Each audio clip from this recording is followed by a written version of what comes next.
Welcome to Airborne from AirVenture 2022 at Whitman Regional Airport. I'm your host, Holland Lee. Coming up on today's program, Jack Pelton's opening remarks for Oshkosh 2022 has a sad note. Count your bucks. Cub Crafters is going public. Daher introduces a bigger, faster Kodiak.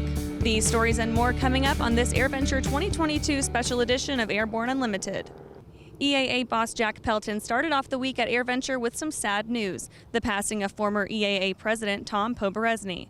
Poberezny was first elected president of EAA in 1989. He assumed additional duties as EAA's chairman of the board in February 2009, then retired as chairman of EAA and EAA AirVenture in August 2011 and took on the role of chairman emeritus. Well, welcome. 2022 AirVenture, which is certainly something we all look forward to. Today, unfortunately, it started a little bit on a somber note. The passing of Tom Poberezny, which we all can be grateful and thankful for what he really did. His legacy is actually just a remarkable story when you think of somebody that came up with a father who was quite the legend in his own rights and elected to take a bit of a different path by going the aerobatic route, and was an incredibly accomplished aerobatic pilot, took over as president of the convention itself at the same time. And I think of the stories of Tom back in the day. Here's a guy that's focused on his aerobatic performances as a young guy, but responsible for this entire event. Gets out in we were having a terrible traffic jam, imagine that, and he's up in a Bell 47 calling direction from the top as to where to send cars in different areas to park, comes down, goes to the flight line, puts on his suit and flies an absolutely beautiful, safe routine with the Eagles, and then takes his suit off and he's back out there managing traffic and doing other things. But that was Tom. That was the way he was. And then in my working with Tom over the years as an exhibitor, it was really his vision that turned this from a grassroots air show fly-in to what a lot of people would complain, especially some of the long-time early members, that it became a commercial event. But what he did for the aviation industry in having that vision has really allowed for the vitality of aviation as we know it today across all sectors. By bringing the businesses in, by doing the business-to-business types of relations, by bringing businesses in to actually have commercial doings here on the grounds, has made a lot of our companies more successful and rich as a result of it, because there's only one place in the world where this happens once a year, and it's here at Oshkosh. And that was his vision. So, with that, we'll get on to Oshkosh 2022. Cub Crafters is looking to the future and has massive plans to expand their service to aviation by going public. The manufacturer of a whole new generation of Super Cub upgrades, Cub Crafters has taken the STOL/adventure market by storm. For the first time at Oshkosh, a GA builder has announced that you can help them expand through investment. Gentlemen, opening day of Oshkosh, sun's out, no storms, nobody's getting flipped over. This is a good start to the day. And then we hear you guys are doing something really unique. I mean, I've been here, we got bigger engines, and we got this, and we got that. We're putting new avionics in, and Jesus has blessed us, or whatever the case may be. But I don't know anybody here who's announced that they're going public. That's pretty cool. Tell me all about it. Yeah, it's a big deal. Thanks, Jim. I mean, and as our company has grown, we're the only company now doing 4 categories of airplanes. We're doing Part 23 certified, experimental, builder assist kits, as well as light sports. So being at EAA, with the experimental side being such a big part of our business, is important. But our legacy is in innovation. Jim Richmond is the guy who started our business. We miss him. We lost him unexpectedly last year. He initiated this idea to grow our business through a public offering versus divesting of it of a foreign source or another way. So we're really excited because our customers get to be involved in innovating our products, but as well as bringing our business to the next level. And that's what we're doing. And it is big news for Cub Crafters. We've been a private company for 42 years. And till today, when our customers, enthusiasts, just fans of Cub Crafters can invest in the business. So we're going to start off by reducing customer lead times. Right now, we are sold out for all of this year, all of next year, halfway through or more 2024, and by the end of the show, we may be selling into 2025. We've got to get that down, get airplanes to customers faster. That's the first thing. Second thing, better service, better customer support. Growing the business, that's challenging. As our fleet has grown, we've got a fleet of about 1,500 airplanes out there now. Customers need, deserving that support, and so a big part of this is going to be customer support. We've got some cool projects going along, and this will help us on the pace of those, which is what our customers want. The Daher Kodiak 100 was a monster lifter, a rugged, high-winged beast, and now it's gotten bigger and faster and even cooler than before. We knew big things were coming from the Daher acquisition of this machine, but this was even more than we expected. I'm very proud today to announce the new Kodiak 900.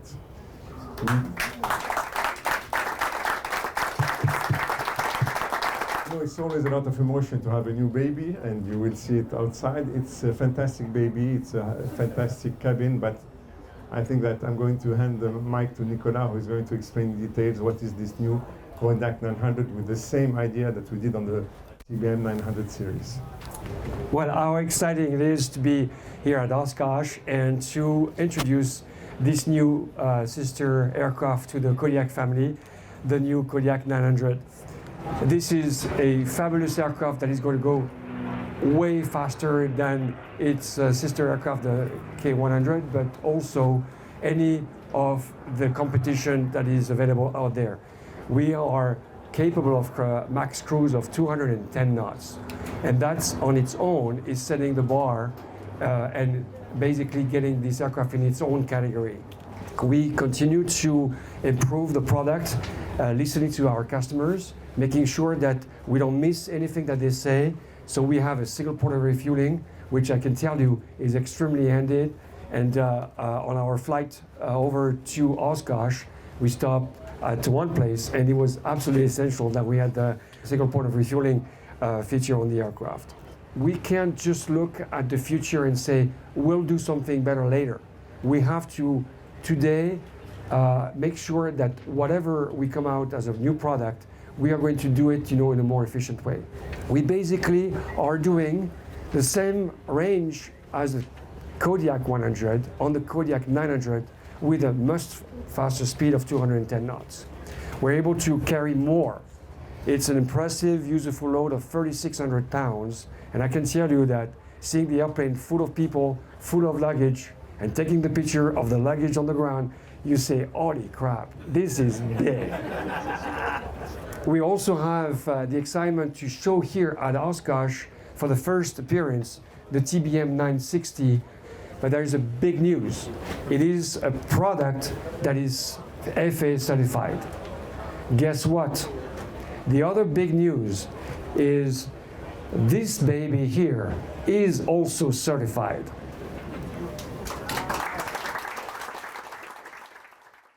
Coming up after the break, Piper is electrifying the Archer, and we're charged up about it.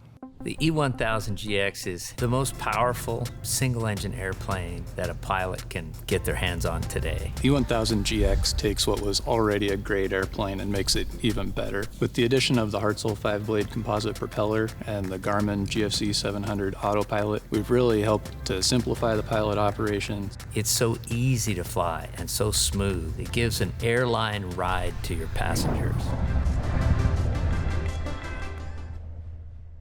Avidyne Vantage 12 flight displays for legacy Integra-equipped Cirrus aircraft offer a full panel modernization, including dual 12-inch diagonal displays with dual attitude reference sensors, and that provide significant size, brightness, and processor performance improvements while retaining the ease of use that is synonymous with the Avidyne brand. Vantage 12 for your Cirrus. Get an uncluttered and beautiful design with powerful new capabilities that dramatically enhance situational awareness and make flying safer and more enjoyable.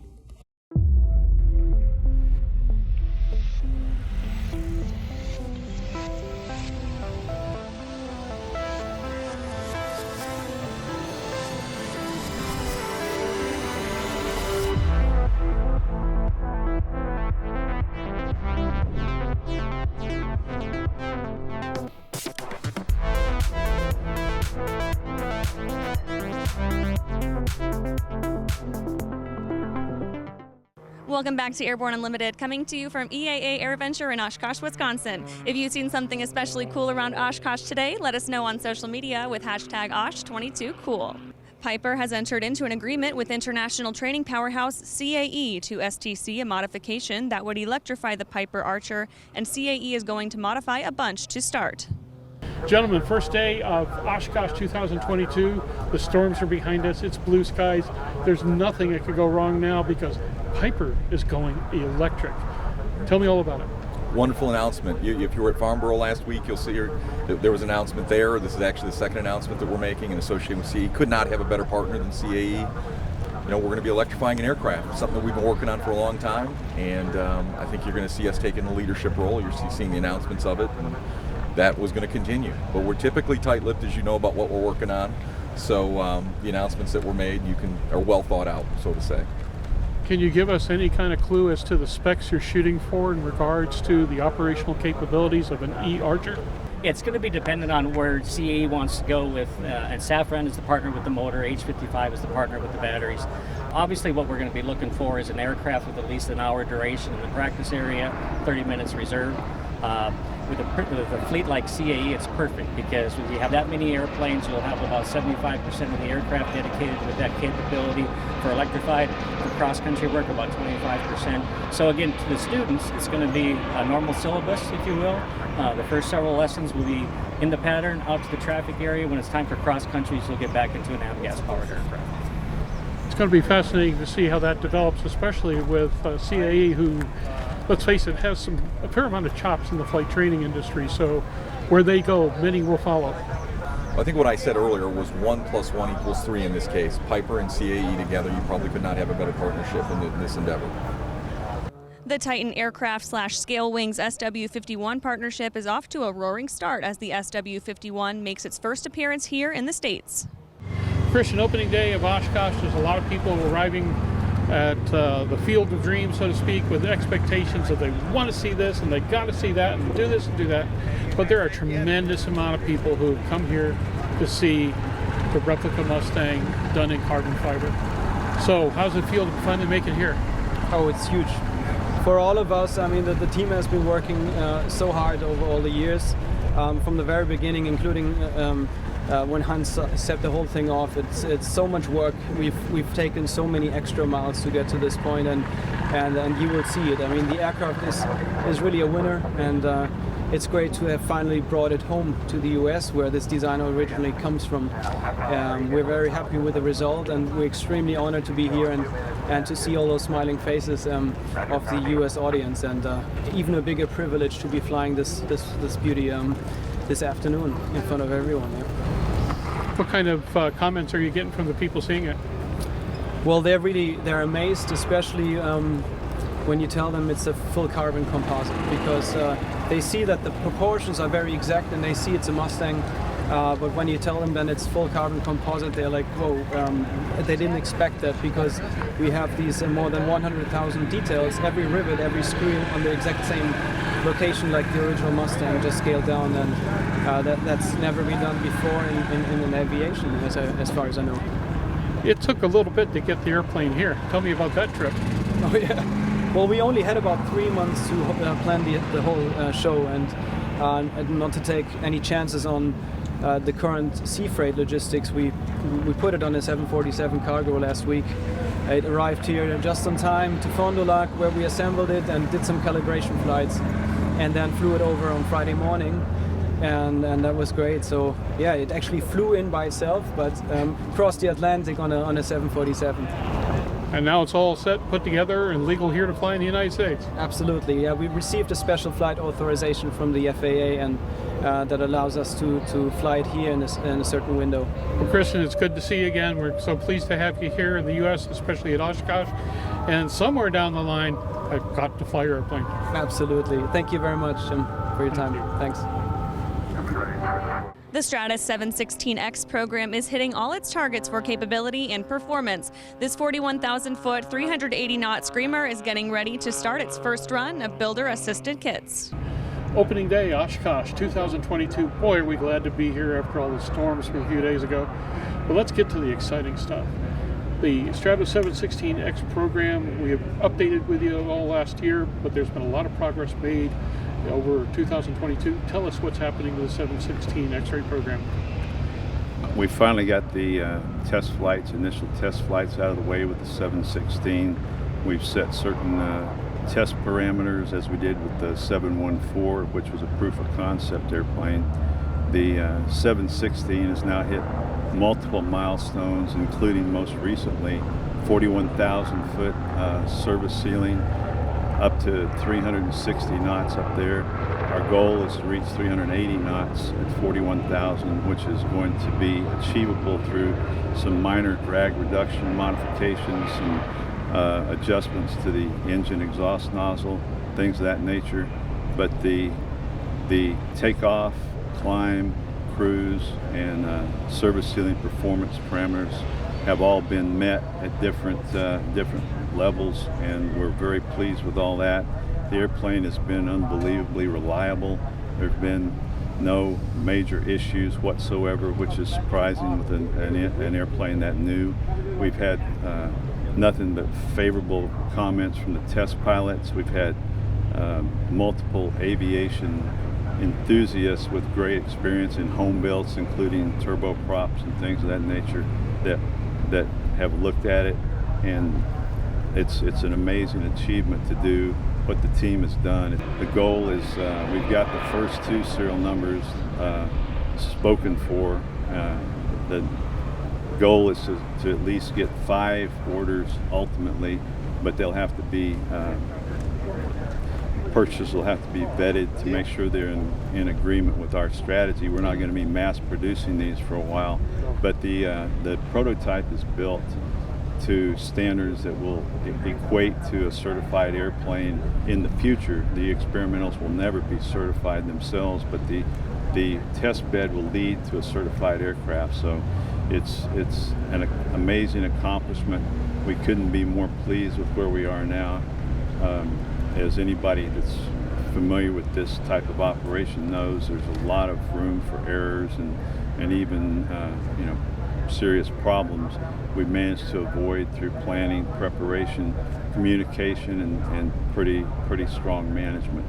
And coming up after these messages, Aero-News Network starts with part 1 of our annual interview with none other than EAA boss Jack Pelton.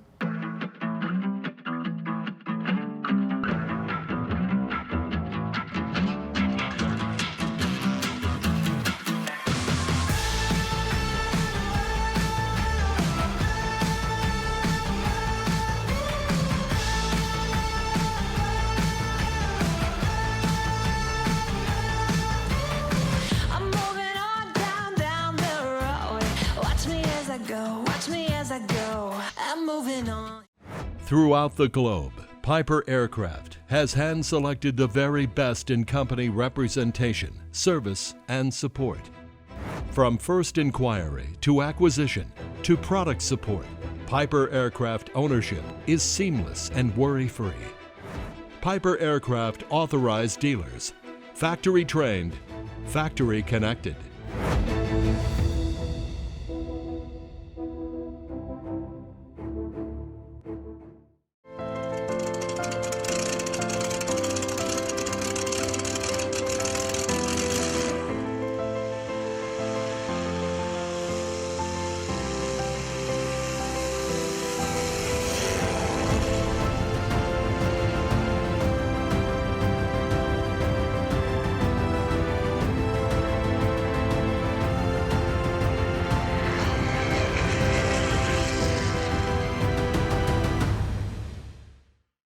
Every year before AirVenture officially begins, we sit down with EAA CEO Jack Pelton to discuss the week ahead.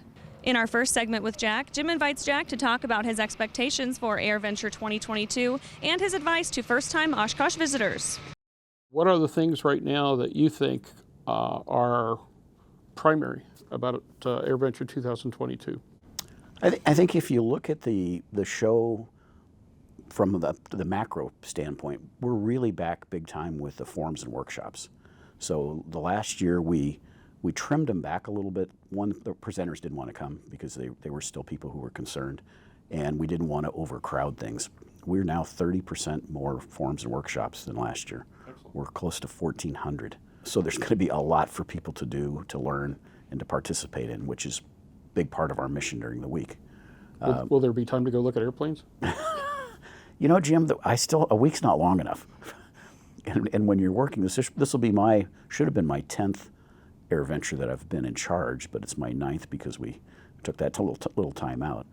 The show part of it, the air show piece, will be highlighted with the Air Force, so they're going to be here, and in big way. Also, a lot of really interesting World War II restorations that have been completed. So there's going to be a lot of new and different airplanes that we haven't seen before, which I think is going to be a lot of fun. Van's 50th anniversary, I think the north end of the parking areas are going to be... What is that, about 10% of aviation right now? Probably. It will be phenomenal to see all the new planes that have been completed in the last couple of years, so that will be exciting. And then their announcement of their RV-15, that's, I mean, at least my email and friends and text messages has been lit up over everybody making an opinion. There's a lot of people. Oh man, yeah. No kidding. Wow. Yeah, from looks like a Murphy to a Cessna to a why doesn't it have big tires? In the next video, it does have big tires. And I think just basically looking at it conceptually, I think they're going to have an absolute home run. Vintage is going to be very interesting. With the Bonanzas are going to clog up the parking area with their anniversary. But it's still I think one of the most beautiful parts on the campus. And the restorations are mind-boggling. And I have an old Super Cub. None of my stuff's restored to show quality. And I was just out there driving around this morning, and they are just unbelievable. Your advice to the first-time Oshkosh attendee? The key is don't try to do it in a day or two. You need to be here long enough to be able to actually see and be involved in everything that takes place. Now that kids get in free, I would also make sure you bring your next generation along with you, because that's important in keeping this thing going. There's many options that that lower the barrier to get in, from camping, which is the lowest cost method to get here, to of course flying in, which is, there's always people talking about, flying to AirVenture is crazy, and it has changed so much. And with the advent of GPS waypoints and ADS-B, you've got great separation, great visibility. You can get in here. But when you get here, you really have to take the time to visit each of the areas and understand what the area's about, whether it be, vintage, home-built, warbirds, the forums and workshops, taking advantage of seeing what presentations are being made and looking at them from what are your interests. Is it, listening to Dick Rutan flying around the world, to I want to go learn how to weld. And making sure that you really spend the time to take advantage of having access to that, where you wouldn't have it back home, which is, I think, what is so special about this place is it's all here. If you're coming for your first time, take the time to get to know the people that are here. From the volunteers to the other members that are here, the stories are fascinating. You meet so many interesting people from so many walks of life, and at the end it comes together. Their common theme and bond they have is coming to AirVenture to see each other again every year. I could spend every day, all day, just hearing the stories. And coming up tomorrow, EAA Boss Jack Pelton talks up the new EAA Education Center with good reason. And then, of course, our grand new addition to our museum, our EAA Education Center. We cut the ribbon on that July 12th. It's up and running, and we couldn't be more proud of how it came out. And that's our show for today. Don't forget, if you're watching us on YouTube, to please subscribe and go check us out on Facebook and Twitter. Don't forget that you can get 24/7 real-time coverage of all the latest aviation news at aero-news.net. We'll see you right back here tomorrow for another update.